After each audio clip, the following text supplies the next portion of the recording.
নমস্কার বন্ধুরা, আজকের এই ভিডিওটা শুরু করার আগে তোমাদের একটা প্রশ্ন করতে চাই। কখনো কি এমন হয়েছে তুমি কারোর খারাপ চাওনি, কারোর ক্ষতি করনি, তবুও কিছু মানুষ তোমার জীবনটাকে এমনভাবে নষ্ট করার চেষ্টা করেছে যেন তোমার সুখ দেখলেই তাদের কষ্ট হয়? তুমি চুপচাপ নিজের জীবন নিয়ে এগোতে চেয়েছিলে, কিন্তু কিছু মানুষ বারবার তোমার শান্তি কেড়ে নিয়েছে। হয়তো তোমার নামে মিথ্যে কথা বলেছে, তোমাকে অপমান করেছে, তোমার ভালো মনটার সুযোগ নিয়েছে, কিংবা এমনভাবে তোমাকে ভেঙে দিয়েছে যে তুমি মাঝে মধ্যে নিজেকেই প্রশ্ন করেছ, আমি তো কারোর কোনো ক্ষতি করিনি, তাহলে আমার সাথেই কেন এমন হচ্ছে? যদি এই প্রশ্নটা কোনোদিন তোমার মনেও এসে থাকে, তাহলে আজকের রিডিংটা তোমার জন্য ভীষণ গুরুত্বপূর্ণ হতে চলেছে। কারণ আজ আমরা শুধু এটা দেখব না যে কে তোমার ক্ষতি করেছে, আজ আমরা এটাও বুঝব কেন সেই মানুষগুলো তোমার জীবনে এসেছিল। তাদের আসার পেছনে ইউনিভার্সের কি শিক্ষা ছিল, কেন তুমি এত কষ্ট পেলে, আর সবচেয়ে বড় কথা, সেই মানুষগুলোর কর্মফল কিভাবে তাদের জীবনেই ফিরে আসছে। অনেক সময় আমরা ভাবি খারাপ মানুষগুলো সব সময় জিতে যায়, কিন্তু ডিভাইন টাইমিং কখনো কাউকে ছেড়ে দেয় না। যে মানুষ অন্যের চোখের জলকে গুরুত্ব দেয় না, একদিন সেই মানুষকেও নিজের কাজের ফল ভোগ করতেই হয়। আজকের এই রিডিং হয়তো তোমার জীবনের অনেক অজানা সত্য সামনে নিয়ে আসবে। হয়তো তুমি বুঝতে পারবে, এতদিন যেটাকে শুধু দুর্ভাগ্য ভাবছিলে, সেটাই আসলে তোমাকে আরও শক্তিশালী করে তোলার একটা পথ ছিল। কারণ কিছু মানুষ আমাদের জীবনে আসে ভালোবাসা দেওয়ার জন্য না, বরং আমাদের চোখ খুলে দেওয়ার জন্য। তারা আমাদের শেখায় কাকে বিশ্বাস করতে হয়, কাকে নয়। তারা আমাদের শেখায় নিজের আত্মসম্মানকে কখনো ছোট করতে নেই। আজকের রিডিংটি একটি টাইমলেস এবং জেনারেল কালেকটিভ রিডিং। অর্থাৎ তুমি এই ভিডিও আজ দেখো, 1 মাস পরে দেখো, কিংবা 1 বছর পরেও দেখো, যদি এই এনার্জি তোমার সঙ্গে রেজোনেট করে, তাহলে বুঝবে ইউনিভার্স ঠিক সময়েই তোমাকে এই বার্তাটা পৌঁছে দিয়েছে। তাহলে এবার মনটাকে একটু শান্ত করো। এরপর এখানে যে শক্তিটা আমি খুব গভীরভাবে অনুভব করছি, সেটা হচ্ছে তোমার জীবনে ঘটে যাওয়া প্রতিটা কষ্ট, প্রতিটা বিশ্বাসঘাতকতা, প্রতিটা অপমান কোনো কাকতালীয় ঘটনা ছিল না। তুমি হয়তো বহুবার ভেবেছ, আমি তো কারোর খারাপ চাইনি, তাহলে আমার জীবনেই এত ঝড় কেন এলো? কিন্তু আজ ইউনিভার্স তোমাকে বলছে, তোমার জীবনে যে মানুষগুলো এসেছিল তোমাকে আঘাত দিতে, তারা আসলে তোমার জীবন ধ্বংস করতে আসেনি। তারা এসেছিল তোমাকে জাগিয়ে তুলতে। প্রথমেই আমরা দেখলাম, তোমার জীবনে যে ব্যক্তি সবচেয়ে বেশি কষ্ট দিয়েছে, সে বেশিরভাগ ক্ষেত্রেই এমন একজন, যার সঙ্গে তুমি গভীর আবেগে জড়িয়েছিলে। হয়তো সে তোমার এক্স হাজব্যান্ড, এক্স ওয়াইফ, তোমার প্রেমিক বা প্রেমিকা, এমন কেউ যাকে তুমি নিজের জীবনের মানুষ ভেবে বিশ্বাস করেছিলে। কিন্তু সেই মানুষটাই তোমার হৃদয়ে সবচেয়ে গভীর আঘাতটা দিয়েছে।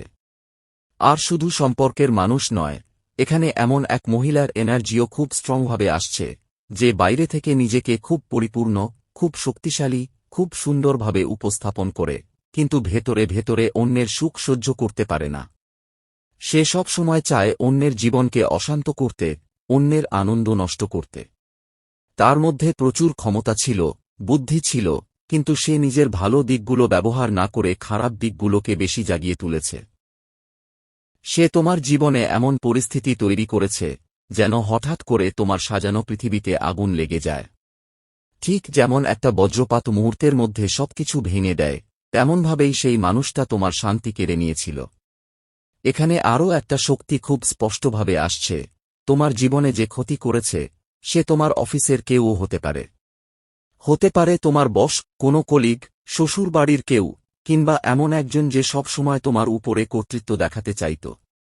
আর এই মানুষটার মধ্যে প্রচণ্ড বুদ্ধি ছিল। সে মোটেও বোকা নয়। সে জানে কিভাবে মানুষকে ব্যবহার করতে হয়, কিভাবে পরিস্থিতিকে নিজের পক্ষে নিতে হয়। কিন্তু সমস্যা হল, সে নিজের সেই বুদ্ধিটাকে ভালো কাজে ব্যবহার না করে খারাপ উদ্দেশ্যে ব্যবহার করেছে। তার মধ্যে ভালো গুণ ছিল, কিন্তু সে নিজের নেগেটিভ দিকটাকেই বেশি শক্তিশালী করেছে। আর এই কারণেই তোমার জীবনে এত অশান্তি এসেছে। এখানে যেই রাশিগুলো খুব স্ট্রংভাবে আসছে, সেগুলো হল টরাস, ক্যান্সার, স্করপিও এবং ক্যাপ্রিকর্ন। তবে মনে রাখবে, শুধু রাশির উপর পুরো বিষয়টা নির্ভর করছে না, এনার্জিটাই এখানে সবচেয়ে গুরুত্বপূর্ণ। এবার সবচেয়ে গুরুত্বপূর্ণ প্রশ্ন, ঈশ্বর কেন এইসব মানুষকে তোমার জীবনে আসতে দিলেন? কেন তিনি এলাও করলেন তোমার জীবনে এত কষ্ট, এত ধ্বংস, এত অপমান? আর এখানেই আসছে পুরো রিডিংয়ের আসল সত্য। প্রথমেই যে শক্তিটা আসছে সেটা বলছে, তোমার জীবনে হয়তো সবকিছু ছিল। হয়তো অর্থ ছিল, আরাম ছিল, বাইরের সুখ ছিল, কিন্তু ভেতরে একটা শূন্যতা ছিল। তুমি হয়তো স্পিরিচুয়ালি কানেক্টেড ছিলে না। তোমার আত্মা তখনও জেগে ওঠেনি। আর সেই কারণেই ঈশ্বর তোমার জীবনে এই ঘটনাগুলো ঘটতে দিয়েছেন। কারণ অনেক সময় মানুষ সুখে থাকতে থাকতে নিজের আসল উদ্দেশ্যটাই ভুলে যায়। আর তখন জীবন তাকে ধাক্কা দিয়ে জাগিয়ে তোলে। তোমার জীবনে ঘটে যাওয়া প্রতিটা কষ্ট আসলে তোমাকে তোমার আত্মার কাছে ফিরিয়ে নিয়ে যাওয়ার একটা রাস্তা ছিল। এখানে একটা খুব গভীর এনার্জি আসছে। তোমাকে যেন চোখ বেঁধে আটকে রাখা হয়েছিল। তুমি বুঝতেই পারছিলে না কোনটা সত্যি আর কোনটা মিথ্যে। চারপাশের মানুষ, পরিস্থিতি, কষ্ট, সবকিছু তোমাকে এমনভাবে ঘিরে ধরেছিল যে তুমি নিজেকেই হারিয়ে ফেলছিলে। কিন্তু একটা জিনিস তখনও খোলা ছিল, তোমার অন্তর্দৃষ্টি, তোমার ইনটিউশন। ঈশ্বর চেয়েছিলেন তোমার এই ইনটিউশন পাওয়ার জেগে উঠুক। কারণ তুমি যদি এই কষ্টগুলো না পেতে, তাহলে হয়তো কখনো বুঝতেই পারতে না কে সত্যি তোমার, কে নয়। তুমি কখনো নিজের ভেতরের শক্তিটাকে চিনতেই পারতে না। এই কষ্টগুলোই তোমাকে বদলে দিয়েছে। এই আঘাতগুলোই তোমাকে স্পিরিচুয়ালি আরও শক্তিশালী করেছে। আজ তুমি আগের সেই মানুষটা নও। আজ তোমার চোখ অনেক কিছু বুঝতে শিখেছে। তোমার আত্মা অনেক গভীর হয়েছে। আর এখানেই আসছে ভারসাম্যের শক্তি। ঈশ্বর তোমার জীবনে একটা ব্যালেন্স তৈরি করতে চেয়েছিলেন। হয়তো আগে তুমি মানুষকে খুব সহজে বিশ্বাস করতে, হয়তো নিজের কষ্টকে গুরুত্ব দিতে না, হয়তো নিজের আত্মসম্মানকে ছোট করে অন্যদের খুশি রাখার চেষ্টা করতে। কিন্তু এই ঘটনাগুলোর পর তুমি শিখেছ নিজেকে কিভাবে ভালোবাসতে হয়। তুমি শিখেছ নিজের শান্তির মূল্য কতটা বড়। আজ তোমার মাইন্ড, বডি আর স্পিরিট ধীরে ধীরে এক নতুন ভারসাম্যে পৌঁছাচ্ছে। তুমি ধীরে ধীরে হায়ার সেলফের দিকে এগিয়ে যাচ্ছ। আর এই কারণেই তোমার জীবনে এত ট্রান্সফরমেশন এসেছে। আর শেষে যে শক্তিটা সবচেয়ে বেশি অনুভব করছি, সেটা হল ঈশ্বর তোমাকে তোমার আসল পথের দিকে ফিরিয়ে নিয়ে যাচ্ছেন। হয়তো তুমি তোমার লাইফ পারপাস থেকে সরে গিয়েছিলে। হয়তো তুমি এমন কিছুতে জড়িয়ে পড়েছিলে যা তোমার আত্মার জন্য ঠিক ছিল না। আর সেই কারণেই জীবন তোমাকে থামিয়ে দিয়েছে, তোমাকে ভেঙেছে, কাঁদিয়েছে, একা করেছে, যাতে তুমি নিজের ভেতরের সত্যিটাকে খুঁজে পাও। অনেক সময় ঈশ্বর আমাদের শাস্তি দেন না, বরং আমাদের সঠিক জায়গায় ফিরিয়ে আনার জন্য কঠিন অভিজ্ঞতার মধ্য দিয়ে নিয়ে যান। আর তোমার ক্ষেত্রেও ঠিক সেটাই হয়েছে।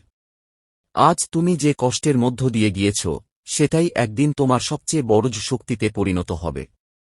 কারণ তোমাকে ভাঙার জন্য নয়, তোমাকে জাগিয়ে তোলার জন্যই এই সবকিছু ঘটেছিল। আর এখানে ঈশ্বরের যে শক্তিটা আমি অনুভব করছি, সেটা খুব গভীর। তোমার জীবনে যে ধ্বংস, যে কষ্ট, যে বিশ্বাসঘাতকতা এসেছে, সেগুলো শুধুমাত্র তোমাকে আঘাত দেওয়ার জন্য আসেনি। বরং ঈশ্বর যেন তোমাকে কান ধরে সঠিক পথের দিকে ফিরিয়ে নিয়ে যাচ্ছিলেন।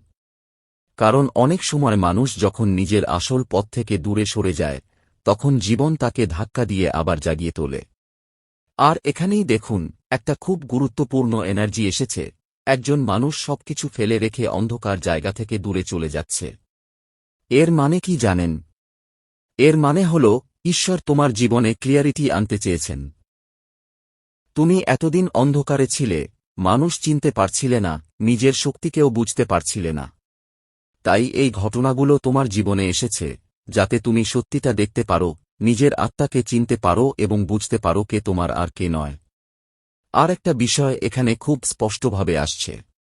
যারা তোমার সঙ্গে এমনটা করেছে, যাদের তুমি কোনো ক্ষতি করনি, তবু যারা তোমাকে কষ্ট দিয়েছে, তাদের সঙ্গে তোমার এই জীবনের নয়, আগের কোনো জন্মের কর্মের যোগ থাকতে পারে।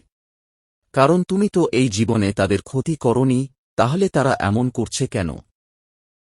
তার কারণ হচ্ছে, কিছু অসম্পূর্ণ কর্মফল এই জন্মে এসে সম্পূর্ণ হচ্ছে। আর যারা একটু বেশি স্পিরিচুয়ালি অ্যাওয়েকেন, তাদের জীবনেই কিন্তু এই ধরনের কঠিন ঘটনা বেশি ঘটে। কারণ ঈশ্বর চান তোমার কর্মফল দ্রুত শেষ হয়ে যাক, যাতে পরের জন্মে আর সেই বোঝা নিয়ে তোমাকে ফিরতে না হয়। তাই এই জন্মেই তিনি তোমাকে কঠিন অভিজ্ঞতার মধ্য দিয়ে নিয়ে যাচ্ছেন, যাতে তোমার আত্মা আরও বিশুদ্ধ হয়, আরও শক্তিশালী হয়। কিন্তু একটা কথা খুব ভালোভাবে মনে রাখবেন, আপনি যদি কারোর ক্ষতি না করে থাকেন, তবুও যারা আপনার সঙ্গে খারাপ করেছে তাদের কর্ম কিন্তু তৈরি হচ্ছে। আজ তারা যা করছে, কাল সেই একই জিনিস তাদের জীবনেও ফিরে আসবে। কারণ কর্মফল কাউকে ছেড়ে দেয় না। যদি তারা নিজেদের ভুল না বোঝে, নিজেদের না বদলায়, তাহলে একদিন সেই দুর্যোগপূর্ণ সময় তাদের জীবনেও নেমে আসবে। আর এখানেই ঈশ্বর তোমাকে একটা অন্য লেভেলে নিয়ে যেতে চাইছেন। দেখুন, তোমার জন্য যে 3টা অসাধারণ শক্তি এসেছে, সেগুলো সত্যিই খুব পজিটিভ। প্রথমেই এসেছে এমন এক শক্তির এনার্জি, যা একজন অত্যন্ত শক্তিশালী, ইন্টেলিজেন্ট, আত্মবিশ্বাসী এবং হাম্বল মানুষের প্রতীক। এমন একজন, যার ভেতরে এত আলো আছে যে সে চাইলে পৃথিবীতে অসাধারণ কিছু করতে পারে। ঈশ্বর চাইছেন তুমিও সেই পর্যায়ে পৌঁছাও। কিন্তু সেই পর্যায়ে পৌঁছাতে গেলে জীবনের অনেক পরীক্ষা দিতে হয়, অনেক কষ্টের মধ্য দিয়ে যেতে হয়। আর তোমার জীবনের এই ঘটনাগুলো তোমাকে ঠিক সেই দিকেই নিয়ে যাচ্ছে। এরপর যে শক্তিটা এসেছে, সেটা হচ্ছে ঐশ্বর্য, আত্মনির্ভরতা আর সমৃদ্ধির শক্তি। আমি এটাকে মা লক্ষ্মীর এনার্জি বলবো। অর্থাৎ ঈশ্বর চাইছেন তুমি শুধু মানসিকভাবে নয়, জীবনের প্রতিটা ক্ষেত্রেই সমৃদ্ধ হও। কিন্তু সেই জায়গায় পৌঁছানোর জন্য তোমাকে নিজেকে বদলাতে হবে, আরও উন্নত করতে হবে। তুমি যত নিজের উপর কাজ করবে, তত তুমি এই সমৃদ্ধির দিকে এগিয়ে যাবে। আর এরপর যে শক্তিটা এসেছে, সেটা হল জ্ঞান, অন্তর্দৃষ্টি আর দেবীসুলভ শক্তির প্রতীক। যেন দেবী সরস্বতীর আশীর্বাদ। অর্থাৎ তোমার সামনে 2 দিকই খোলা। তুমি যদি স্পিরিচুয়াল পথে এগোতে চাও, সেখানেও সাফল্য আছে। তুমি যদি ক্রিয়েটিভ কিছু করতে চাও, সেখানেও সাফল্য আছে। আর তুমি যদি ক্যারিয়ার বা অর্থনৈতিক দিক দিয়ে উন্নতি করতে চাও, সেখানেও তোমার জন্য দরজা খোলা। এখন সবকিছু নির্ভর করছে তুমি নিজেকে কতটা উন্নত করতে পারছ, নিজের উপর কতটা কাজ করছ। এবার তোমার জন্য যে গাইডেন্স এসেছে, সেটা খুব সুন্দর। প্রথমেই ঈশ্বর বলছেন, নিজের মনটাকে কোমল রাখো। তুমি বাইরে থেকে যতই শক্ত হও না কেন, তোমার ভেতরের মানবিকতাটা যেন কখনো হারিয়ে না যায়। যারা তোমার সঙ্গে খারাপ করেছে, তাদের মতো তুমি হয়ে যেও না। কেউ যদি সামনে থেকে তোমাকে আঘাত করে, তখন নিজেকে রক্ষা করবে, প্রতিবাদ করবে, কিন্তু নিজে থেকে কাউকে আঘাত করতে যেও না। বরং যাদের কষ্ট আছে, যারা অসহায়, যারা দুঃখে আছে, তাদের পাশে দাঁড়াও। পশু পাখি হোক বা কোনো দরিদ্র মানুষ, যেখানেই পারো সাহায্য করো। কারণ ঈশ্বর তোমাকে এমন একজন মানুষ হিসেবে দেখতে চান, যার ভেতরে শক্তির সঙ্গে সঙ্গে করুণা থাকবে। এরপর যে শক্তিটা এসেছে, সেটা হচ্ছে নতুন দৃষ্টিভঙ্গি। ঈশ্বর চাইছেন তুমি যেন আগের মতো ছোট ছোট বিষয় নিয়ে আটকে না থাকো। তিনি চাইছেন তুমি এমন উচ্চতায় পৌঁছাও, যেখান থেকে পুরো পৃথিবীকে অন্যভাবে দেখতে পারবে। যেমন একটা ছোট পাখি সবসময় অন্যদের দ্বারা বিরক্ত হয়, কিন্তু একটা চিল যখন অনেক উঁচুতে উঠে যায়, তখন তাকে আর কেউ ছুঁতে পারে না। ঠিক তেমনি ঈশ্বর চাইছেন তুমি এতটাই উন্নত হও, এতটাই আত্মবিশ্বাসী হও, এতটাই আত্মিকভাবে শক্তিশালী হও যে মানুষ তোমাকে নিচে নামাতে না পারে। তারা তোমাকে দেখবে মাথা উঁচু করে, আর তুমি থাকবে তাদের নাগালের বাইরে। আর শেষে যে শক্তিটা এসেছে, সেটা সত্যিই অসাধারণ। সেটা হল পুনর্জন্মের শক্তি। কারণ পুরনো কিছু শেষ না হলে নতুন কিছু শুরু হয় না। তোমার পুরনো সত্তা ধীরে ধীরে ভেঙে যাচ্ছে, আর তার জায়গায় জন্ম নিচ্ছে এক নতুন তুমি, যে আগের থেকে অনেক বেশি শক্তিশালী, অনেক বেশি জ্ঞানী, অনেক বেশি আত্মিকভাবে জাগ্রত। এখানে আমি খুব স্ট্রংভাবে অনুভব করছি, যারা এই রিডিং দেখছেন, তোমাদের মধ্যে অনেকেই ওল্ড সোল। তোমাদের আত্মা অনেক পুরনো। তোমাদের ভেতরে স্পিরিচুয়ালিটির শক্তি আগেও ছিল, এখনও আছে। শুধু সেটাকে জাগিয়ে রাখতে হবে। আর সবশেষে যে বার্তাটা এসেছে, সেটা হল নিঃস্বার্থ ভালোবাসা। শুধু প্রেমের সম্পর্ক নয়, জীবনের প্রতিটা সম্পর্কেই যেন তোমার মধ্যে উদারতা থাকে। তুমি কাউকে জোর করে ধরে রাখতে চাইবে না, কাউকে নিজের মতো করে বদলাতে চাইবে না। বরং তুমি ভালোবাসবে মুক্তভাবে, নিঃস্বার্থভাবে। কারণ সত্যিকারের ভালোবাসার মধ্যে কোনো অধিকারবোধ থাকে না, কোনো জোর থাকে না। সেখানে শুধু শান্তি আর উদারতা থাকে। আর ঈশ্বর তোমাকে ঠিক সেই জায়গাতেই নিয়ে যেতে চাইছেন। তো বন্ধুরা, এই ছিল আজকের ভিডিও। ভিডিওটি ভালো লাগলে ভিডিওটিতে লাইক করে চ্যানেলটিকে সাবস্ক্রাইব করে রাখুন। দেখা হবে পরবর্তী ভিডিওতে। ধন্যবাদ।